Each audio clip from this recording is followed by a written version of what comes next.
Hey, I'm Carlo Perruzza at gseagles.com, and today I'm joined with a very special guest, Anita Howard, Georgia Southern women's basketball first-year head coach. Anita, how are you doing today? I am blessed and highly favored. How about yourself? I'm doing pretty good. Better that you're on here now with us. I know, it's a special show. Absolutely. So finally, you're in your first season. Games have already started. You've got a couple victories under your belt. How does it feel to finally start coaching here? It's great. You know, in the summer we spent a lot of time on just working on different things, and so now we can actually see what we need to focus more on. You know, whether it's free throws, which that hurt us early on, or it's turnovers that hurt us in a different game. So now we can kind of pinpoint things that we really have to key in on. And so you're not just practicing for the sake of practice. You're going against different competition. You're able to scheme a little bit differently, and then you kind of see what your team really looks like against other opponents other than practicing against themselves. And so it's been an exciting and a crazy kind of journey thus far. You know, it's a new culture that we're trying to breed and build here. And so having young ladies and the new coaching staff kind of just get to know who I am and what I want this program to look like. It's been kind of fun and interesting. A little nerve-wracking at sometimes, but you know, it's this nature of the beast. So, you know, you said it's a new culture for the team, but it's also kind of a new culture for you. You know, I mean, you're moving from Columbus State, coming here. How's the overall adjustment been? How have you been adapting to the Georgia Southern lifestyle? Well, the Georgia Southern way. First, I kept getting the Gata. I had to get that right because they would kill me if I said it the wrong way. But I love the traditions here at Georgia Southern. Not just with football, just athletics overall, and just the community at Statesboro itself. They love Georgia Southern athletics, period. And so that is a really great feel because it's not just about one sport. Right now we're not doing as well as we would like to, but you still have people that are buying in and wanting us to be successful. And so I really love that feeling in athletics. You have the coaches, they're checking on me, seeing how my first year is going. And so from the community to the students to the administration, everyone is kind of just giving me that home type of feel. And so I'm already kind of back home anyway. It's a really good feeling to be around, especially when you're trying to change something and things are not going your way. That's a really good feeling to come home to. In 2003, you graduated from Armstrong University. You just mentioned, you know, Armstrong, you're kind Atlantic of back home. States. There you go. Yeah. Who's counting? Is this kind of a homecoming for you? Do you feel like you're coming back home? I do. You know, Savannah's right down the road. We do have the Savannah campus, Georgia Southern campus.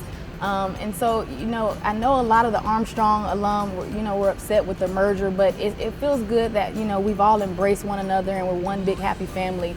And so to be back in Statesboro or be back close to home, I'm close to family all over the state of Georgia, it's a really good feeling. And so, you know, I don't feel any different, you know, being an Armstrong graduate versus a Georgia Southern graduate.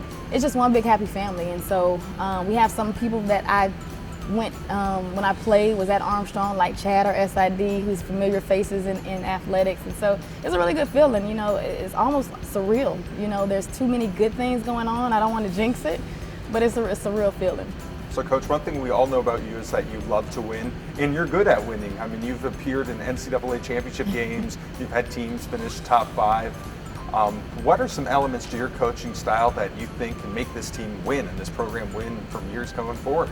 You know what, it's funny because I was just watching something on TV about Jimmy V, the foundation, and he was a phenomenal basketball coach, but he always talks about never giving up. And that's kind of my mantra. You know, you've got to have the basketball mentality of I know I can win and I should win. And so right now we're just really trying to change that mentality, that mindset, and them believing that, one, it doesn't matter what happened prior to this year. You know, we have a fresh new start. There will never be another 2019-2020 season. And so I'm getting our young ladies not just to buy into what I'm saying, but I want them to own this one year right here. What will, 10 years from now, what will people be saying about this one team, whether it was the first year of the Howard era? You know, I want them to compete, and not just compete with an ETE, compete with the heat behind it. Like, bring that tenacious defense, bring that fire, bring that passion, and then have fun, you know, because you only live once in a lifetime. You don't get second and third chances, opportunities. And so you just gotta have fun. And so right now we're trying to compete, but also have fun in doing that. One of the things we tell our ladies is spirit raises performance. And so if you're cheerleading, if you're chanting, if you're, you know, hyping each other up, you perform better. You as an individual feel better. And so it's more than the athletic side, it's the mentality side. Basketball is 90% mental, and so we have the athletes. Our roster is full of strong, athletic young ladies, but it's just changing their mindset of them thinking differently so that they compete differently. Lastly, Coach, the Howard era, as you just mentioned, has begun. What do you need to do to set the framework and the foundation here to make this a very successful winning program for years and years to come? It's all about establishing the foundation. Anytime you're building something, you don't want a rocky foundation. So it's not about winning quickly. It's about getting things right so that we build upon that. And so when, fans are looking at our record and we're, winning games, losing games, messing up a little bit, as long as we get 1% better each time in practice, each time we take the court in a game, that's all that matters, is that we do it the right way. It's kind of like Irk says, do right. And so, we got to do things the right way so that we're building this foundation for many years to come. Thank you so much, Coach. We're all very happy to have you here at Georgia Southern. Thank you for watching. Stay tuned to gseagles.com.